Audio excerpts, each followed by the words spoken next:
So we're talking to Stanley Crossick to celebrate his 400th post on Blog Active. Yeah, you're laughing. The quite a journey for everyone concerned, I think. So Stanley, you know, when you got started, it was October 2007. You were the first ever post on Blog Active. So firstly, you have the kudos of being the first one to reach this milestone, but secondly, the kudos of being the first one. Really, how do you feel that the EU blogosphere has developed in that time, and where it's going, and what are your thoughts about what's going on? Well, it's very difficult to assess if you're not very much in this day to day, and there are different levels of this blogosphere. I'm blogging at a certain political level. It's not popular blogging. It is clearly growing. You only have to look at the increasing number of known figures, many of them in political office, who are blogging. Its influence, it's too early to say, but my starting point is that in matters of political development, and particularly in the area of communications, Europe tends to follow the United States.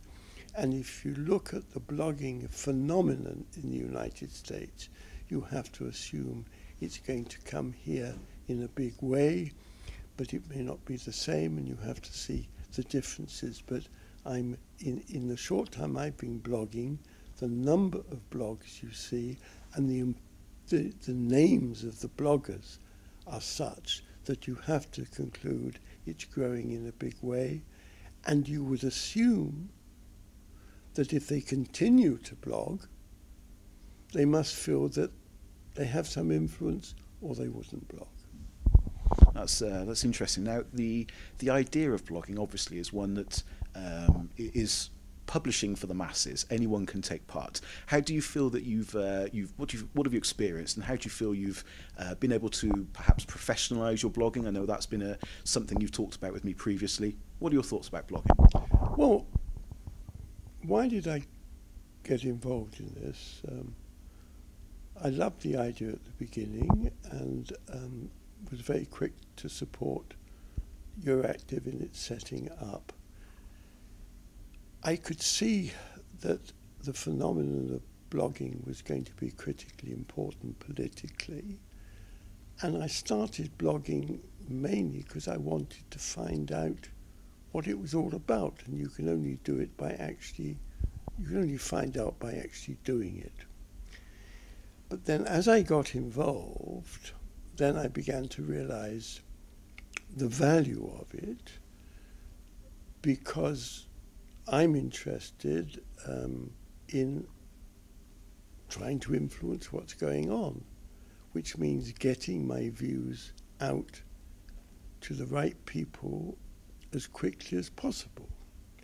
And that's very difficult normally, because if you have papers published or articles published in papers, they may not always be accepted, but they will take a long time, and events move very quickly. The beauty of a blog is you can get it up immediately, and if it's important enough, at a press of a button, you can send it to 1,000 people. So all this made me realize how valuable it was. I was then having the puzzle that I liked short blogs about always looking for added value, an angle to a story, but also write long articles and papers. And the beauty of the blog is that because you only need to show the opening lines, you can put long articles on and people can select what they want to look at. So in all of these respects, it's been tremendously valuable. I've certainly learnt a lot in just doing it, and with the help of the support from you guys, in improving one's writing and in getting the focus right. And the other very important point of my experience is realizing, and this is where many people have trouble, the beauty of a blog active is that from the moment I have finalize my text to the moment I personally, without anyone's intervention, put it up in my blog is 2 to 3 minutes, because it automatically formats. And if I can't get something right, there was always you or a colleague to put it right. So that means all my time is spent on the writing. The final point I would make, which is one of the biggest lessons I've learned, I am a thinker, perhaps it's my legal background, on paper.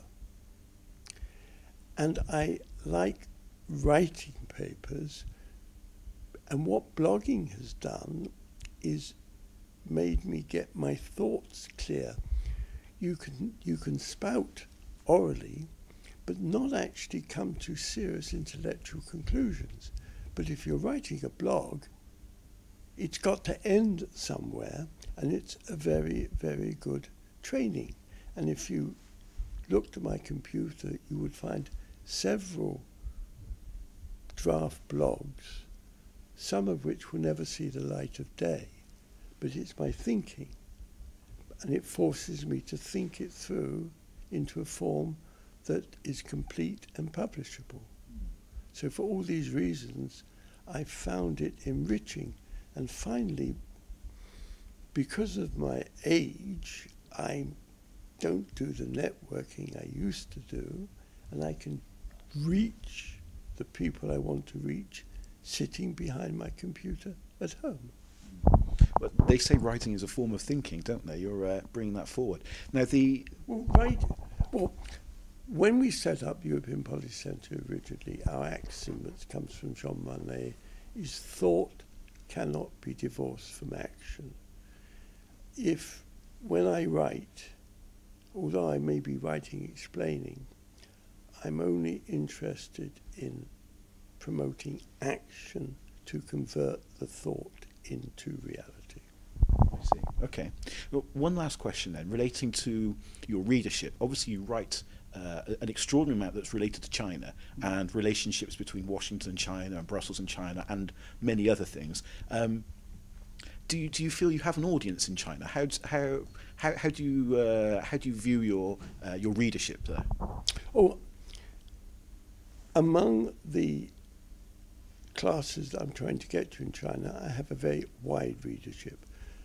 The Chinese are huge internet users and huge bloggers, and in the academic circles where those dealing with international relations work in English, they are using the net all the time, and I'm fully aware from emails I get, because many of my comments don't come on the blog, they come personally.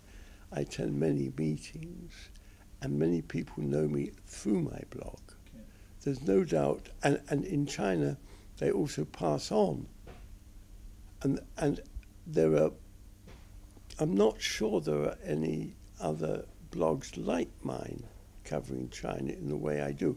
There are plenty of academic ones, but even if I write 5,000 words, it's not an academic paper. And I don't think anyone else does this in such detail. So I know I have a wide readership in China. I can't give you facts and figures, but I know it just from my contacts. Okay, well, that's very interesting. Stanley, thank you very much for talking to us today, and thank you for 400 posts. I hope we'll be doing this again in another 6 months' time for 500 or something. So well, let's hope for 500. 6 months, we'll see. Okay, thanks again. Much appreciated.